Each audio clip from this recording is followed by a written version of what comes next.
Dear Dharma friends, Venerable Maniwa Sherab Gyaltsen Rinpoche, or simply Lama Rinpoche as he was affectionately known, was one of the most beloved and highly respected masters within our Karmakayu lineage. His life story and his vast activities abundantly illustrate his profound commitment to the Buddha Dharma and the benefit of sentient beings.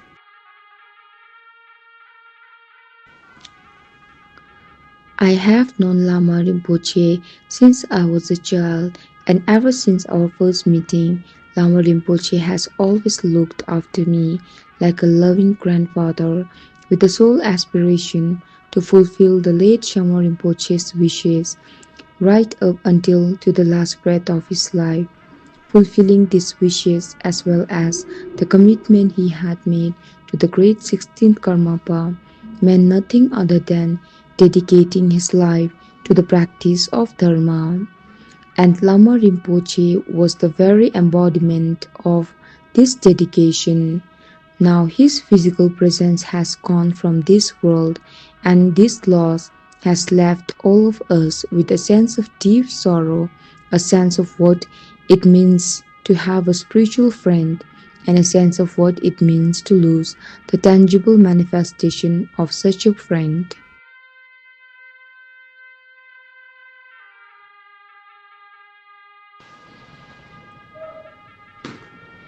Although the form of Lama Rinpoche that we came to know and got used to has dissolved, his activity will surely continue in ways that we cannot imagine.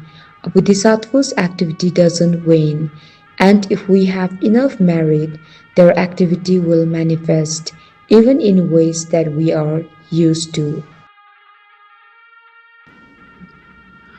While Lama Rinpoche inspired countless individuals and helped them to connect with the Buddha Dharma, he was and always remained one of the very few who never ever expected us to worship or idolize him in any way.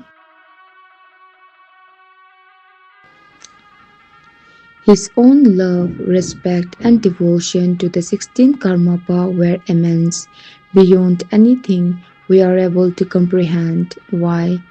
Because we all have a preconceived notion of what devotion is, and even if we think we understand devotion, there is no way we can actually know it. In fact, we cannot really say what devotion is. We can only say what it is not, and it is definitely nothing like worship or idolatry.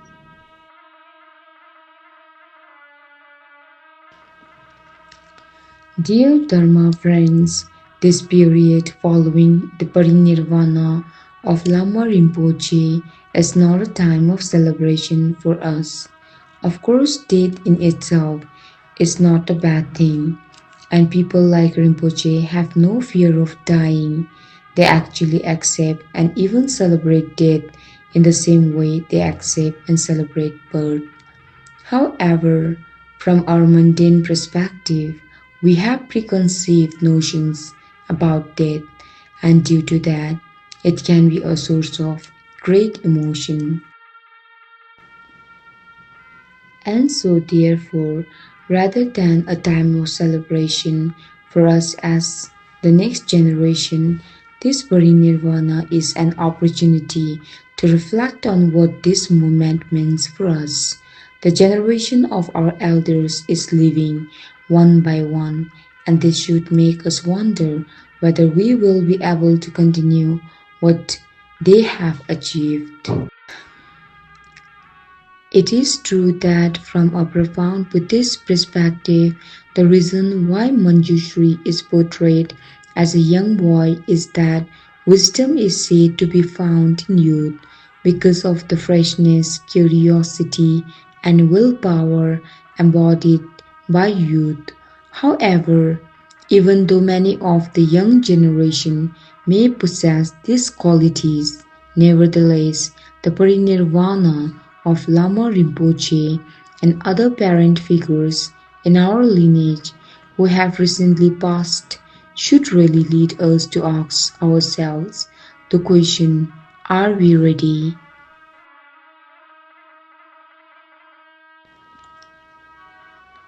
Personally, I have a lot of doubts, not in terms of our capabilities, but in terms of whether we are experienced enough. When I say experience, I'm not talking about something dry and sterile, but about how much time we have spent on our practice.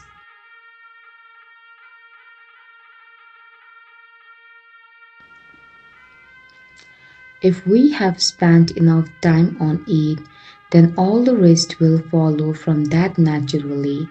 Lama Rinpoche's Parinirvana is a great cause for us to really take time and cherish however many parent figures we have left in our lineage, to learn from them and to follow their example. This is not about whether we can manage our Buddhist organizations or support our Buddhist societies.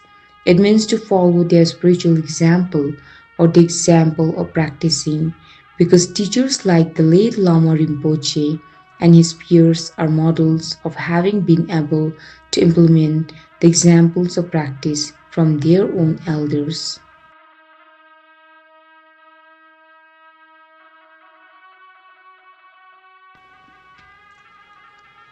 That is the heart of it. Otherwise, no matter how many monasteries and Dharma centers we may establish, they will just be another company, another organization. We will have an abundance of tools, but we won't know what to do with them. So, in terms of loss, will we really lose our precious Lama Rinpoche? I think that if we are not able to apply the practice as he and his predecessors did, it is the same as losing him for good. But if we are able to be curious, thoughtful, to observe and pay attention, then maybe there is a hope of not really losing him. Therefore, I feel that the real teaching of Lama Rinpoche's Parinirvana is that Dharma practice is the key, and it is also a reminder that soon there will be no qualified spiritual friend who will check on us to see whether we are practicing or not, or whether our practicing is going in the right direction. The generation of true practitioners is becoming thinner and thinner. So it is up to us to check whether we are practicing and if we are practicing well.